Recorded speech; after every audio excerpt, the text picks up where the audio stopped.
اضافہ کیا ہے تو ایسے ہی ہم نے عیدین میں بھی اضافہ کیا ہے، یہ کسی طور جائز نہیں ہے۔ جبکہ رسول اللہ صلی اللہ علیہ وسلم نے یہ بات ارشاد فرما دی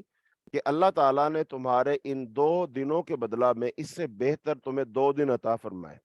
تو اب آپ نے باقاعدہ 2 کہا نا، اگر وہ 3 ہوتے تو حضور پاک 3 بول لیتے، وہ 4 دن ہوتے تو حضور پاک 4 دن بول لیتے، اگر اس سے بھی زیادہ ہوتے تو اس سے زیادہ بول لیتے۔ تو جب رسول اللہ صلی اللہ علیہ وسلم نے ان کو 2 کے ساتھ قید کر دیا ہے تو پھر ہم اس میں تیسرا شامل کیسے کر سکتے ہیں؟ جیسا کہ ابھی یہ سفر کا مہینہ چل رہا ہے اور اگلا جو مہینہ ہے وہ ربیع الاول کا مہینہ ہے، تو ربیع الاول کے مہینے میں مسلمان جو ہے، سارے نہیں لیکن بہت سارے، ربیع الاول کے مہینے کی 12 تاریخ جو ہوتی ہے اس کو بھی عید کے طور پر مناتے ہیں اور اس کو عید میلاد النبی کا نام دیں، اور عید میلاد النبی کو عید الفطر اور عید الاضحیٰ سے بھی زیادہ ذوق شوق اور اہتمام اور تیاری سے منایا جاتا ہے، کیونکہ عید الاضحیٰ کے موقع پر تو بازاروں کو نہیں سجایا جاتا، بازاروں میں وہ جناب چراغاں نہیں کیا جاتا، جھنڈیاں نہیں لگائی جاتی، سجایا نہیں جاتا، لیکن عید میلاد النبی کے موقع پر مسلمان یہ سب کچھ کرتے ہیں، یہاں تک کہ جو سرکاری عمارتیں ہوتی ہیں ان تک کو سجایا جاتا ہے اور مسلمان جوش و خروش کے ساتھ مناتے ہیں۔ اور بعض لوگ تو ایسے نادان اور ناسمجھ ہیں، وہ بعض جگہوں سے اطلاعات بھی آتی ہیں کہ نماز بھی ادا کرتے ہیں اور بعض لوگ جانور بھی قربان کرتے ہیں، تو لہذا وہ جانور بھی قربان کرتے ہیں تو اس میں عید الاضحیٰ کا رنگ بھی دے دیتے ہیں، ٹچ دے دیتے ہیں، اور پھر نماز ادا کرتے ہیں تو وہ عید الفطر کا ٹچ بھی اس کو دے دیتے ہیں، اور وہ جھنڈیاں لگا کر بازار سجا کر اور اہتمام کر کے اور ایک چھٹی بھی دے کر کے وہ اس کو ان عیدوں کے برابر درجہ بھی دے دیتے ہیں۔ اور بعض لوگ تو واعظ کرتے ہیں، نصیحت کرتے ہیں اور وہ کچھ اشعار پڑھتے ہیں، کلام پڑھتے ہیں جس کو وہ نام دیتے ہیں نعت کا، رسول اللہ صلی اللہ علیہ وسلم کی تعریف کا، جبکہ اس کے اندر جو ہے بہت غلو کیا جاتا ہے، تو وہ اس کا چرچا کرتے ہیں اور پھر بڑی دھوم دھام سے اس کو منانا ثابت کرتے ہیں، اور پھر اس میں وہ یہاں تک کہہ دیتے ہیں کہ اصل عید تو یہی عید ہے، یعنی جس دن رسول اللہ صلی اللہ علیہ وسلم پیدا ہو یہی اصل عید ہے، باقی 2 عیدیں تو اس کے صدقے میں ہمیں ملی ہے، تو اس لیے پھر ہم ان 2 کو مناتے ہیں، پھر اس کو کیوں نہ منائیں اور اس کو زیادہ اہتمام سے کیوں نہ منائیں۔ اور بعض لوگ جو نہیں مناتے ان پر طعن و تشنیع کرتے ہوئے یہاں تک کہہ دیتے ہیں کہ آج تو ابلیس کے علاوہ سبھی خوشیاں منا رہے ہیں۔ تو ابھی جو جملے بازی ہے، یہ طعن و تشنیع ہے، یہ جو عقیدت کا اظہار ہے اور یہ دین کے اندر یہ بدعات اور ایجاد کرنا ہے، بھائی ان کا ثبوت کہاں سے؟ مثال کے طور پر کوئی مجھ سے پوچھے، آپ سے پوچھے، کوئی کرسچن پوچھے، کوئی ہندو پوچھے، کوئی سکھ پوچھے کہ بھائی آپ عید الفطر مناتے ہیں تو آپ مجھے دکھا سکتے ہیں قرآن و حدیث سے؟ تو ہم اس سے کہیں گے ہاں جی، ہم آپ کو یہ دکھا سکتے ہیں حدیث سے کہ آپ صلی اللہ علیہ وسلم نے یکم شوال کو مدینہ منورہ میں عید الفطر منائی ہے، پھر اس کی نماز پڑھی ہے، پھر حکم دیا ہے کہ جب عید کی نماز پڑھنے کے لیے جاؤ تو پھر کچھ کھا کر جاؤ، عید الفطر کے موقع پر تکبیریں کہتے ہوئے میدان میں جاؤ، اور عورتیں بھی جائیں، حتیٰ کہ وہ عورتیں بھی جائیں جو نماز جن کی چھوٹ جاتی ہے، مخصوص ایام سے گزر رہی ہوتی وہ تک جائیں، اور پھر وہاں جا کر پہلے نماز پڑھتے ہیں، پھر اس کے بعد خطبہ ہوتا ہے، پھر اس کے بعد دعا ہوتی ہے، پھر گھروں کو لوٹتے ہیں، پھر کہا جاتا ہے سنت یہ ہے کہ رستہ بدل کر آؤ، تو ہم اس کو دکھا سکتے ہیں۔ ایسے ہی اگر کوئی ہم سے کہے گا تو عید الاضحیٰ کے بارے میں بھی ہم تفصیلات دکھا دیں گے، لیکن وہی بندہ، وہ ہندو، وہ کرسچن، وہ کوئی بھی غیر مسلم ہم سے پوچھ سکتا ہے کہ بھائی یہ عید میلاد النبی جو ہے اس کے بارے میں مجھے احادیث دکھاؤ، اس کی تفصیلات مجھے حدیث سے ثابت کرو، تو یہاں پر آ کر میں رک جاؤں گا، یہاں پر میں آ کر لاجواب ہو جاؤں گا، کیونکہ میں حدیث کی کوئی کتاب پڑھ لوں، صحیح ستہ پڑھ لوں، مسند احمد پڑھ لوں، اس کے علاوہ دیگر کتب احادیث پڑھ لوں، مجھے ان احادیث کے اندر عید میلاد النبی کے بارے میں اس طرح تفصیلاً احکام نہیں ملیں گے کہ عید میلاد النبی کے دن 12 ربیع الاول کو ہم میدان میں نکلے یا نہ نکلے، اس کی نماز پڑھیں نہ پڑھیں، کتنی رکعت پڑھیں، سنت کیا ہے؟ ہم گھر سے کچھ کھا کر جائیں کہ آ کر کھائیں، پھر ہم رستہ بدل کے گھر آئیں کہ نہ آئیں، خطبہ پہلے دیں کہ خطبہ بعد میں دیں، اس میں عورتیں جائیں یا نہ جائیں، احادیث کے اندر یہ سب کچھ ہمیں نہیں ملے گا۔ پھر ہم سے وہ غیر مسلم، وہ ہندو، وہ عیسائی، وہ سکھ، وہ کوئی بھی کہہ سکتا ہے بھائی جب عید الفطر حدیث میں ہے تم مناتے ہو، عید الاضحیٰ حدیث میں ہے تفصیل کے ساتھ مناتے ہو، پھر عید الاضحیٰ جو عید میلاد النبی ہے جب اس کے بارے میں احادیث ہی نہیں ہے، حضور پاک نے یہ منائی نہیں ہے، پھر یہ تم کیوں مناتے ہو؟ یہ تم دین میں اپنی طرف سے اضافہ کر رہے ہو۔ یہاں پر ہم لاجواب ہیں، ہم کوئی جواب نہیں دے سکتے، چونکہ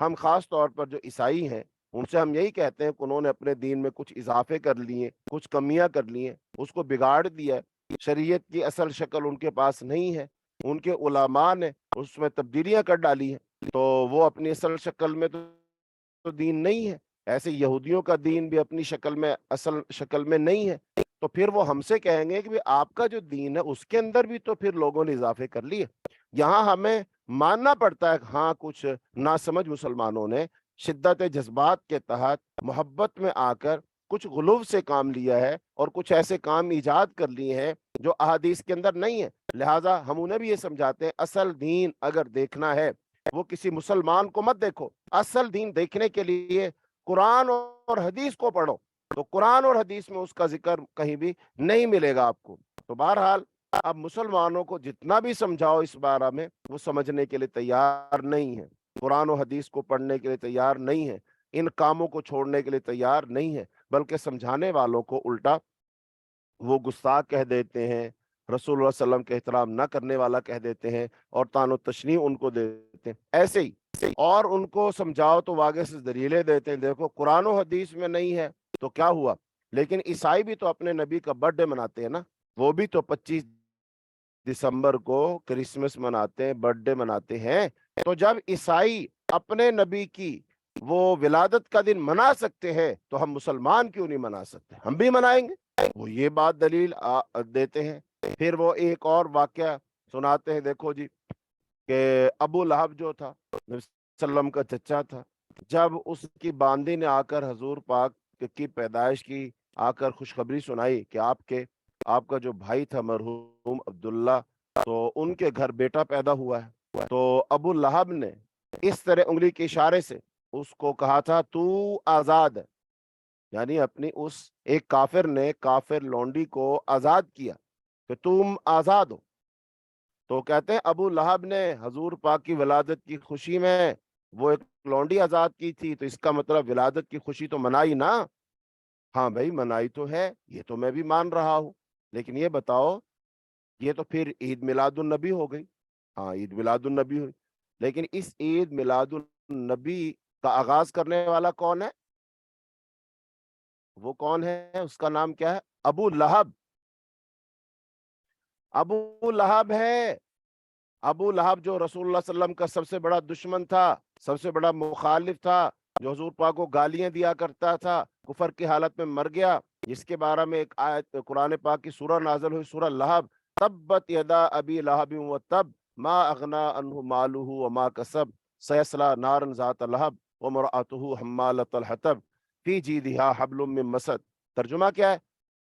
کہ ابو لہب کے ہاتھ ٹوٹ جائیں، تبت یدا ابی لہب وتب ما اغنا عنہ مالہ وما کسب،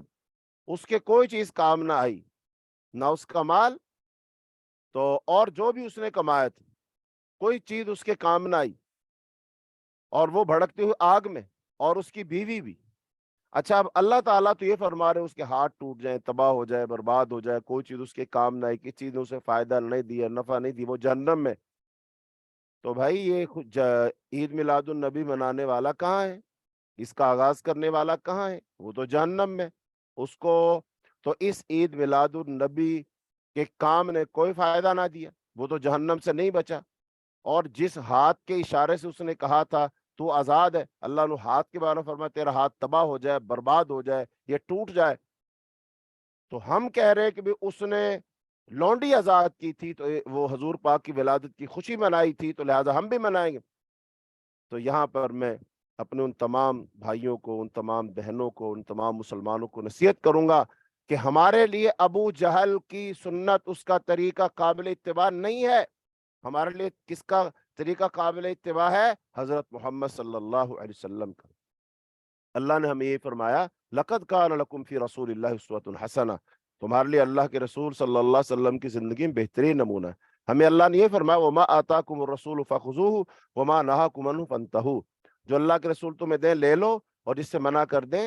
رک جاؤ۔ تو اللہ کے رسول نے ہمیں کتنی عیدیں دی؟ 2 دی ہیں، تو ہم 2 لیں گے، ہم 3 نہیں لیں گے، چونکہ 3 ہے نہیں۔ پھر فرمایا اللہ تعالیٰ نے اطیعوا اللہ واطیعوا الرسول، اللہ کی اطاعت کرو، اللہ کے رسول کی اطاعت کرو۔ تو ہم اللہ کی اور اللہ کے رسول کی اطاعت کریں گے۔ سورہ حجرات کے شروع میں فرمایا اللہ پاک نے لا تقدموا بین یدی اللہ ورسولہ، اللہ اور اس کے رسول سے آگے نہ بڑھو۔ تو اس کا مطلب یہ قرآن پاک کی آیات اور رسول اللہ صلی اللہ علیہ وسلم کی احادیث، جس میں فرمایا رسول اللہ صلی اللہ علیہ وسلم نے من عمل عملا لیس علیہ امرنا فہو رد، جس آدمی نے کوئی ایسا کام کیا جس پر ہمارا امر نہ ہوا، جس پر ہمارا حکم نہ ہوا، اس کا وہ کام رد ہے، مردود ہے، ریجیکٹ ہے، اس کا کام اس کو فائدہ نہیں دے گا۔ تو ایک اور حدیث میں رسول اللہ صلی اللہ علیہ وسلم فرمایا کل امتی يدخلون الجنہ الا من ابا، میری ساری امت جنت میں جائے گی سوائے اس کے جس شخص نے خود جنت میں جانے سے انکار کر دیا۔ پوچھا جنت میں جانے سے کون انکار کرتا ہے؟ فرمایا من اطاعنی دخل الجنہ، جس نے میری اطاعت کی وہ جنت میں گیا، اور ومن عصانی فقط ابا، اور جس نے میری نافرمانی کی اس نے جنت میں جانے سے انکار کیا۔ تو یہاں پر بھی اطاعت کا ذکر ہے، جو اطاعت کرے گا۔ تو اطاعت یہ ہے کہ جو کام رسول اللہ صلی اللہ علیہ وسلم نے کیا، جس وقت کیا اور جتنا کیا تعداد مقدار کے لحاظ سے، ہم وہی کریں، اس میں اپنی طرف سے اضافہ نہیں کر سکتے، اس میں کمی نہیں کر سکتے۔ تو لہٰذا قرآن اور احادیث سے یہی بات سمجھ آتی ہے کہ اس عید کا، جس کو عید میلاد النبی کہتے ہیں، اس کا کوئی وجود شریعت میں نہیں ہے، رسول اللہ صلی اللہ علیہ وسلم کی سیرت طیبہ میں نہیں ہے۔ حالانکہ یہ جو ربیع الاول کا مہینہ ہے، یہ 40 مرتبہ آپ صلی اللہ علیہ وسلم کی حیات طیبہ میں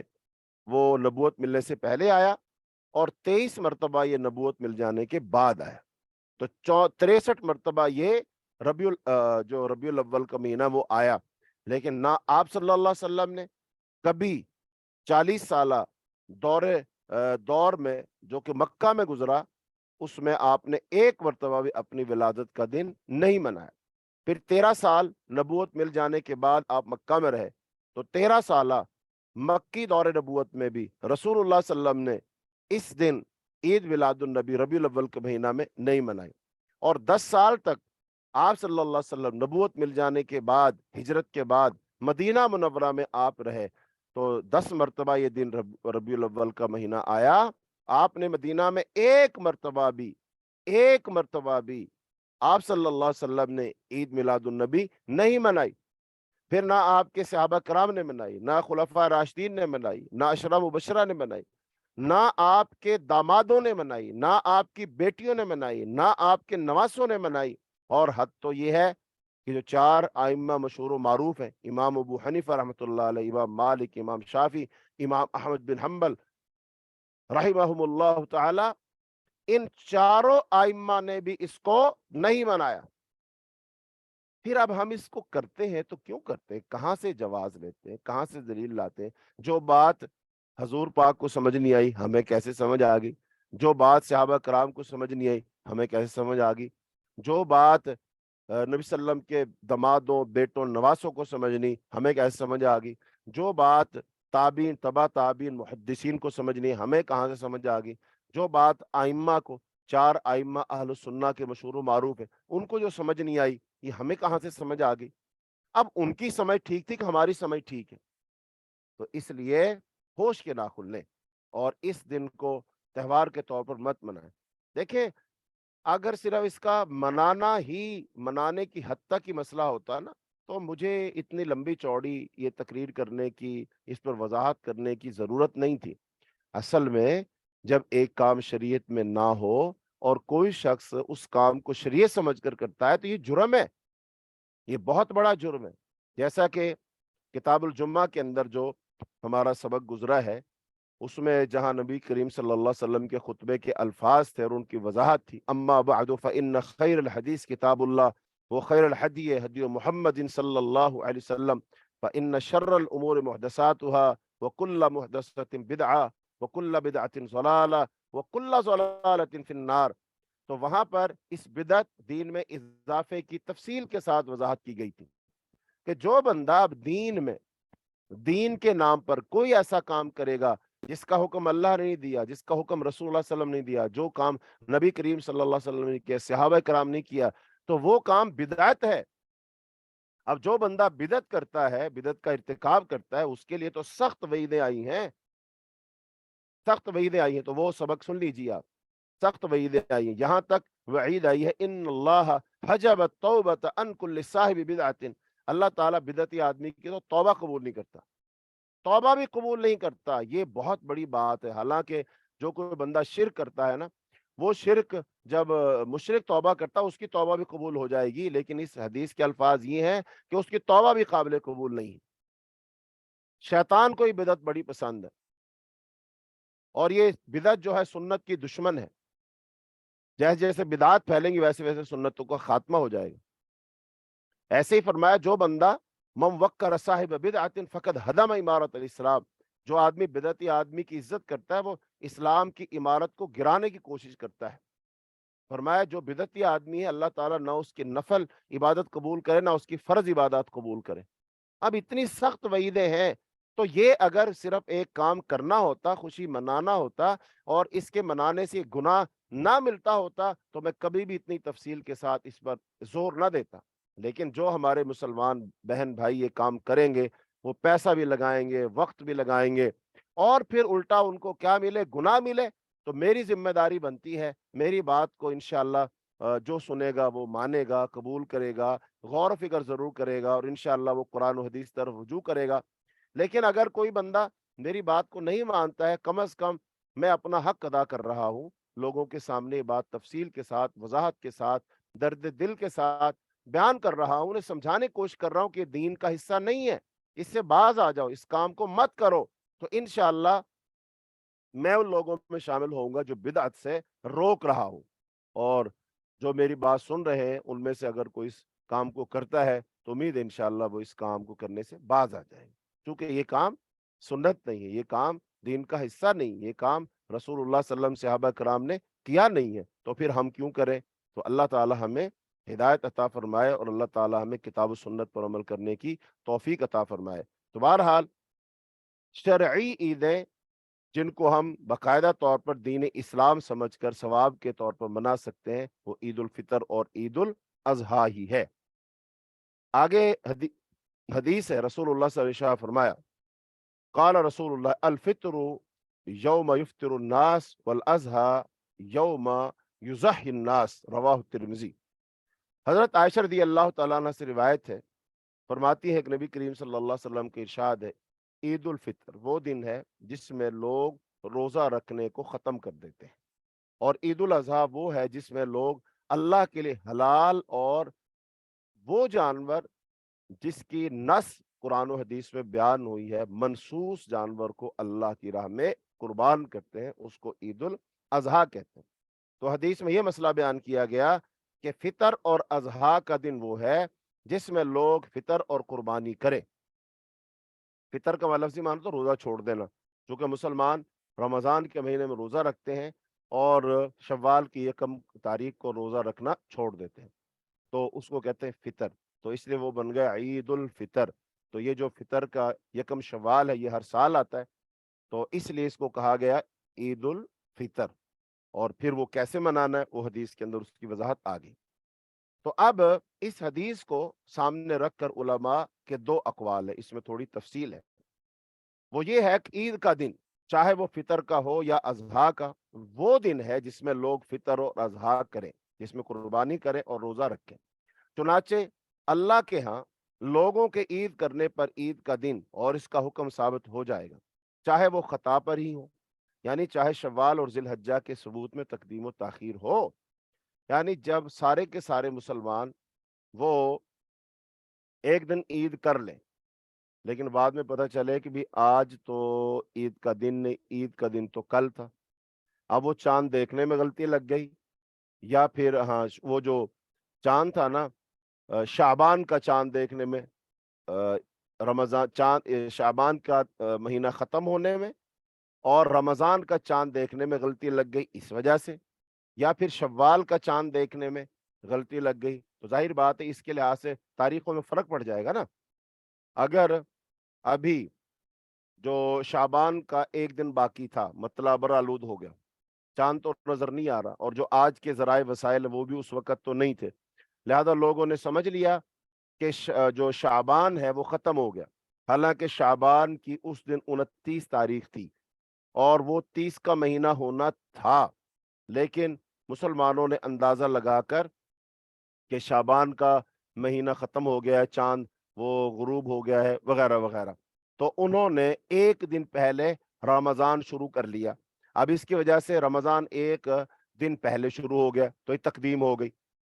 تو اب ظاہر بات ہے اس کا فرق کہاں پڑے گا؟ رمضان کے دنوں میں۔ اب رمضان کا جس دن 29 دن ہوں گے، اس دن رمضان کے 30 دن پورے ہو جائیں گے، چونکہ 29 دن رمضان کے اور ایک دن وہ شعبان والا جو پہلے عید شروع کی گئی تھی وہ والا، تو تقدیم ہو گئی۔ حالانکہ روزے ہونے تھے 30، تو یہاں ہو گئے 29، تو ایک دن پہلے عید کر لی اس طرح۔ تو اب مسلمان اگر سارے کے سارے پہلے کر لیتے ہیں، یا پھر اب اس کو اسی طریقے سے آپ تاخیر کر لو کہ اس میں مسلمانوں نے تاخیر کر دی، عید ہونی تھی ایک دن پہلے اور انہوں نے کر دی اس میں تاخیر، اس کے لحاظ سے دنوں میں غلطی لگ گئی۔ تو اس لحاظ سے جب مسلمان اجتماعی طور پر سارے کے سارے جس دن عید الفطر کا اعلان کر لیں تو وہی ان کی عید الفطر کا دن ہوگا، وہی اس کے عید الاضحیٰ کا دن ہوگا، وہ تقدیم و تاخیر ہو جانے کے بعد۔ یہ علماء کا ایک موقف ہے کہ اللہ کے ہاں عند اللہ لوگوں کے عید کرنے پر عید کا دن اور اس کا حکم ثابت ہو جائے گا، چاہے وہ خطائی پر ہو، یعنی چاہے شوال اور ذی الحجہ کے ثبوت میں تقدیم و تاخیر ہی ہو جائے، تب بھی عند اللہ وہ دن عید کا دن شمار ہوگا، اور یہ جو غلطی ہوئی ہے یہ مضر نہیں ہوگی، یعنی اس کی وجہ سے کوئی گناہ نہیں ملے گا۔ اور دوسرا اس حدیث کا معنی یہ ہے کہ جب لوگ عید کریں تو اس پر بھی عید کرنا لازم ہے، یعنی یہاں پر یہ بات اس کا مطلب یہ ہوگا کہ ایک بندہ وہ کہتا نہیں بھائی عید کل ہوگی، لیکن اس کے سوا جتنے لوگ ہیں مسلمان اجتماعی طور پر کہتے نہیں عید آج ہوگی، تو اس کا مطلب جب سارے کے سارے مسلمان آج عید کریں گے، اس کا موقف ہے کہ عید آج نہیں کل ہوگی، تو اس کو اجتماعیت کا خیال کرتے ہوئے یہ بندہ بھی آج کے دن ہی عید کر لے، یعنی اس کا موقف بھلے یہ نہیں ہے، یہ سارے لوگوں سے متفق نہیں ہے، لیکن چونکہ مسئلہ اجتماعیت کا ہے تو یہ بندہ بھی آج عید کر لے، اس پر عید کرنا لازم ہے۔ یہ تفصیل جو ہے عرب کے بہت بڑے عالم دین شیخ محمد بن صالح العثیمین جو ہیں انہوں نے اس حدیث کی شرح میں یہ بات بیان کی ہے۔ وہ کہتے ہیں چاہے اس کی رائے لوگوں کی خلافی کیوں نہ ہو، ان دونوں تعبیروں میں جو فرق ہے وہ اہل علم پر بالکل واضح ہے۔ صحیح مذہب یہ ہے، اب یعنی دو باتوں میں سے صحیح بات جو ہے وہ یہ ہے کہ یہ جو حدیث ہے تو اس کی دونوں تفسیریں صحیح ہو سکتی ہیں، چنانچہ اگر لوگوں نے غلطی سے روزہ نہ رکھا اور عید کر لی، جبکہ بعد میں ظاہر ہوا کہ ابھی تو شوال داخل نہ ہوا تھا، تو اس دن روزہ نہ رکھنے پر انہیں شرعاً کوئی نقصان نہیں ہوگا، البتہ اس دن کی قضا رکھنے یا نہ رکھنے دونوں کا احتمال موجود ہے۔ اور دوسرے قول کا مطلب یہ ہے کہ رمضان کی ابتدا میں جب لوگ روزہ رکھیں تو یہ بھی روزہ رکھیں، چاہے اس نے رمضان کا چاند نہ بھی دیکھا تھا، اور اگر لوگوں نے 30 رمضان کو روزہ رکھا تو یہ بھی روزہ رکھے چاہے اس نے شوال کا چاند دیکھ بھی لیا تھا۔ چنانچہ اگر وہ قاضی کے پاس جا کر شوال کی شہادت دے، شوال کے مہینے کے شروع ہونے کی وہ شہادت دے، گواہی دے، اور قاضی اس کی شہادت قبول نہ کرے تو اسے بھی دوسرے لوگوں کی طرح روزہ رکھنا لازم ہوگا۔ یہ شیخ محمد بن صالح العثیمین اس حدیث کی شرح میں فرماتے ہیں۔ آگے حدیث ہے، ان ابی عمیر بن انس بن مالک ان عمومت له من الصحابة ان ركبا جاءوا فشهدوا انهم رأوا الحلال بالامس فامرهم النبي صلى الله عليه وسلم ان يفطروا واذا اصبحوا